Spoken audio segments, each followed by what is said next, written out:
Assalamualaikum warahmatullahi wabarakatuh. Alhamdulillahirabbil alamin wassalatu wassalamu ala asrafil anbiya'i wal mursalin wa ala alihi washabihi ajmain amma ba'du. Halo semuanya, sahabat podcast FAI Unisula, bertemu lagi dengan saya dan kali ini kami menjelang berbuka puasa. Saya bersama dengan Ustadz Muhammad Farhan SPDI SUM MPDI. Assalamualaikum Ustadz. Waalaikumsalam warahmatullahi wabarakatuh. Sehat Ustadz? Alhamdulillah sehat. Lancar puasanya? Lancar, alhamdulillah. Alhamdulillah. Baik sahabat sekalian, beliau merupakan dosen Fakultas Agama Islam Unisula dan juga merupakan Kepala LKPI Unisula dan sebagai pengurus wilayah RMI PWNU Jawa Tengah. Gitu. Baik teman-teman sekalian, sahabat podcast FAI, kali ini Ustadz Farhan akan memberikan materi menjelang buka puasa ini, yaitu puasa sebagai pendidikan karakter. Baik Ustadz, ini mohon izin saya bertanya. Silakan. Apa hubungannya puasa dengan pendidikan karakter, Ustadz? Oh baik, oke, baik, terima kasih. Sambil saya sapa para pemirsa, ya. Siap. Assalamualaikum warahmatullahi wabarakatuh. Waalaikumsalam. Bismillah, alhamdulillah, wassalatu wassalamu ala rasulillah, la haula wa la quwata illa billah ma ba'da. Ya, para pemirsa dimanapun Anda berada, alhamdulillah kita bisa bersama-sama di dalam forum yang luar biasa ini ya, yang diselenggarakan oleh FAI Unisula Semarang. Terkait dengan pertanyaan Bu Hemi, ini menarik sekali. Puasa sebagai sarana pendidikan karakter. Dan ini pas sekali dengan salah satu prodi yang ada di FAI, yaitu prodi pendidikan agama Islam. Jadi memang puasa ini tidak sekedar sebuah ibadah atau bahkan kemudian ritualitas ibadah tahunan, khususnya yang puasa Ramadan ya. Tetapi sebetulnya ada makna mendalam di mana puasa ini berkontribusi positif di dalam rangka untuk membentuk karakter atau sebagai wahana pendidikan karakter. Sehingga kemudian orang yang melakukan puasa secara baik dan totalitas, maka dia akan mampu mencapai sebuah derajat yang tinggi karena memang terbangun karakter yang baik. Contoh misalnya, puasa itu mendidik kita untuk kemudian berlatih jujur. Maka di dalam hadis itu disampaikan bahwa orang-orang yang berpuasa itu nanti yang memberikan pahala langsung Allah. Wa ana ajzibihi, dan Allah yang akan langsung memberikan pahala. Kenapa? Karena saking luar biasanya untuk membentuk kejujuran. Coba bayangkan, ibadah puasa ini adalah ibadah yang memiliki karakteristik yang cukup berbeda dengan yaitu ibadah yang lain. Kalau misalnya orang sholat, sholat itu secara kasat mata zahir orang akan bisa melihat, oh dia pergi ke masjid melaksanakan takbiratul ihram, kemudian nanti seterusnya sampai salam. Demikian pula dengan yaitu ibadah zakat. Nah, dia berderma itu kan orang tahu. Kemudian orang haji itu sama, tahu. Tetapi untuk konteks puasa, enggak. Bahkan keluarga dekatnya pun tidak bisa memastikan puasa, apakah orang itu betul-betul puasa atau tidak. Ya, betul. Satu contoh misalnya ketika kemudian orang itu ikut sahur, ya kan, belum tentu dia itu nanti akan puasa. Bisa jadi betul. Dia di tengah hari itu minum es teh, kira-kira begitu ya. Tetapi dia nanti sampai rumah seakan-akan supaya dianggap dia berpuasa, dia buka bareng dengan keluarganya. Maka melatih kejujuran. Yang kedua ini, paling tidak puasa itu membentuk karakter, yaitu kedisiplinan. Ini penting. Karena apa? Ada jam sahur, ada jam berbuka. Ya, sekalipun orang kuat tidak bersahur, tetapi kita disarankan ya oleh agama untuk kemudian tetap bersahur. Karena di dalam sahur itu ada keberkahan. Tasaharu fa inna bis sahuri barokah.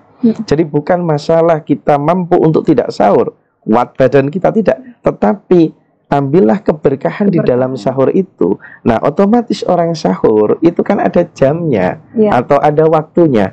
Maka harus berdisiplin untuk bangun saat itu.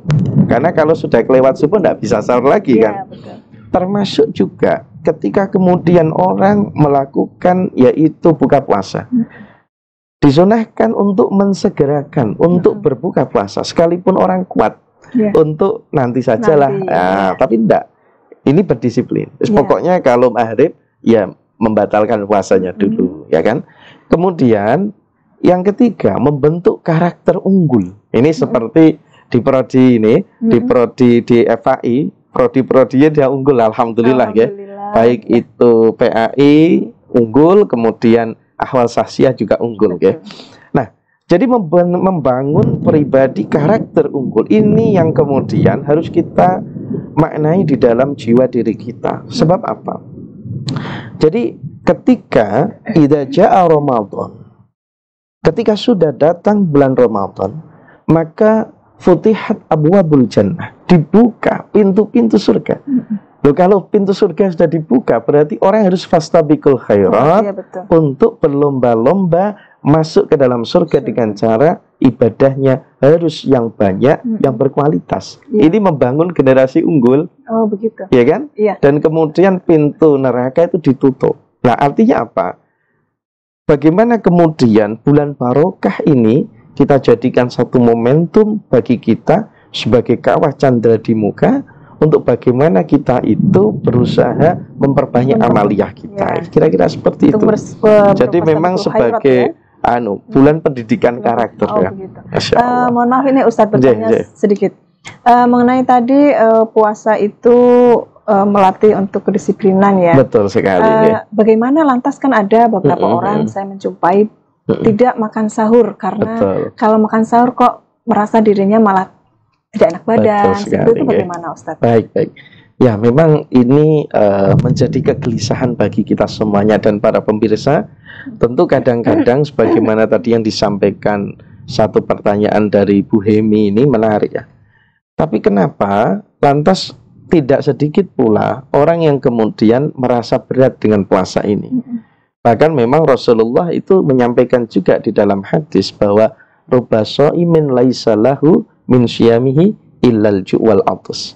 Banyak pula nanti orang-orang yang mereka berpuasa itu tidak mendapatkan pahala puasa, hanya mendapatkan lapar dahaga.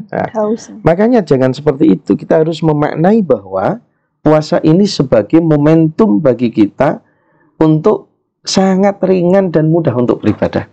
Sebab apa? Contoh, di dalam Al-Quran itu kan disampaikan bahwa ya ayyuhalladzina amanu kutiba alaikumusiyam kama kutiba alal ladzina min qablikum la'allakum tattaqun. Nah, di dalam ayat ini menarik. Jadi kita bisa mengatakan bahwa puasa itu tidak susah, tapi puasa itu ringan. Harusnya kita jadikan ringan bagi diri kita dan para pemirsa. Yang pertama, karena di dalam ayat tadi Allah itu menggunakan redaksi ya ayyuhalladzina amanu. Ya-nya ya nida.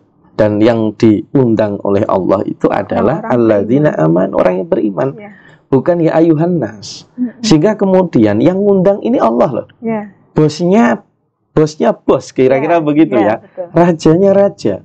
Kita dipanggil presiden saja senang. Wah, senang sekali itu. Apalagi ini adalah panggilan kasih sayangnya Allah, panggilan mesranya Allah bagi hambanya Allah yang beriman. Dan tentunya yang mendapat pengakuan oleh Allah sebagai hamba yang beriman. Sehingga secara psikologis orang itu kalau dipanggil dengan bahasa yang baik, dengan panggilan yang baik, sekalipun tugas yang akan diberikan itu dirasa berat, menjadi ringan. Nah, karena termotivasi. Betul. Yang kedua, teman-teman semuanya, kama kutiba alal ladzina min qablikum, ya. Di situ ada dawuh kama kutiba alal ladzina min qablikum. Sebagaimana umat-umat terdahulu itu juga diwajibkan puasa. Lah ini berarti secara tidak langsung kita orang sekarang ini, umatnya Nabi Muhammad, tidak boleh mengatakan bahwa puasa ini susah. Karena umat terdahulu saja melakukan. Dan no problem kan, kira-kira begitu. Karena sudah ada contohnya gitu loh. Sebagaimana misalnya para pemirsa, kalau kita itu misalnya dalam konteks pendidikan ini kita hubungkan dengan pendidikan. Jadi misalnya ada orang tua, ayah dan ibu punya anak dua. Lah anaknya ini yang satu itu dia selalu juara ranking di kelasnya, sehingga pinter sekali, rajin belajar. Lah delalah putra yang kedua ini malas-malesan, Bu. Kemudian model mendidik orang tuanya itu kan cukup mudahnya begini. Dek, kamu nih sayangnya ayah bunda loh. Nah, itu panggilan sayang tadi. Kamu nggak boleh kalah loh. Kakakmu aja itu bisa ranking terus di kelas. Padahal kakak itu juga putranya ayah bunda. Makannya sama, rumahnya dia juga sama. Masa nggak bisa? Kamu pasti bisa, karena udah ada contohnya. Akhirnya adiknya termotivasi kan. Yang ketiga, la'allakum tattaqun, ya, supaya kalian menjadi orang yang bertakwa. Di sini ibarat kata itu adalah orang hadiahnya ini itu udah disebutin oleh Allah, supaya kalian menjadi orang yang bertakwa. Door prize-nya itu takwa gitu loh ya. Kita itu kadang-kadang begini ya, misalnya ada lari 5 km gitu kan, door prize-nya mobil. Wah, kita semangat. Luar biasa. Ya. Iya. Sekalipun capek, sudah hampir finish, tidak mungkin kita kemudian kembali. Nggak mau. Karena jelas bahwa door prize-nya itu adalah sesuatu yang luar biasa, mobil. Nah ini melebihi mobil. Derajat takwa itu adalah derajat yang luar biasa, yang sangat dekat di sisi Allah. Bahkan di dalam ayat yang lain itu, orang-orang yang bertakwa itu disediakan surga yang luasnya seluas langit bumi. Artinya apa? Bahwa ibadah puasa ini adalah pahalanya itu betul-betul dahsyat. Maka sampai unlimited. Tidak ada yang tahu kecuali hanya Allah yang tahu pahalanya itu berapa, saking banyaknya.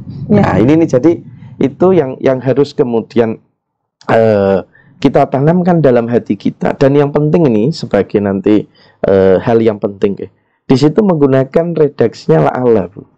La'alla itu ada beberapa faidah. Ada kadang-kadang faidahnya itu adalah dia itu litamani, tapi ada litaroji. Kalau di sini litaroji. Taroji itu adalah sesuatu yang kemudian keinginan akan bisa tercapai, tetapi ada syaratnya, yaitu ikhtiar maksimal. Kalau ikhtiarnya maksimal, maka akan mampu mencapai takwa itu. Artinya apa? Di hadisnya Rasul itu, Rasul dawuh, man shoma ramadanan imanan wa ihtisaban ghufira lahu ma taqaddama min dhanbi. Barang siapa orang yang dia itu mau berpuasa disertai dengan keimanan dan keikhlasan, maka akan diampuni dosanya oleh Allah. Nah, sehingga bagaimana diri kita mencoba puasa ini jangan kita jadikan beban, dan puasa ini kita jadikan momentum untuk pendidikan karakter bagi diri kita. Betul. Dan tentunya ada pendidikan karakter sosial ya. Kita berderma pada yang lain, memberikan buka puasa yang kurang mampu dan lain sebagainya. Jadi mudah-mudahan ya kita akan mendapatkan keberkahan begitu. Maaf izin bertanya Ustadz. Kalau misalkan ini kan mungkin kaitannya dengan puasa Ramadan ya Ustadz ya. Apakah juga ini merupakan bisa dikatakan untuk puasa sunnah Ustadz? Mungkin kita berikhtiar dan maksimal itu, dan puasa sunnah juga bisa begitu Ustadz, atau bagaimana? Oh, dalam arti latihannya dulu ya, di luar bulan puasa. Betul sekali. Untuk menjadikan kita sebagai pribadi yang lebih baik mungkin dan bisa menjadi unggul begitu. Apakah mungkin harus disertai dengan puasa sunnah begitu? Ya, tetapi puasa sunnah itu dilakukan di luar Ramadan. Ya, misalnya dulu Senin Kemis di luar Ramadan. Nah, itu bisa jadi instrumen juga untuk bagi kita menjadi unggul tadi.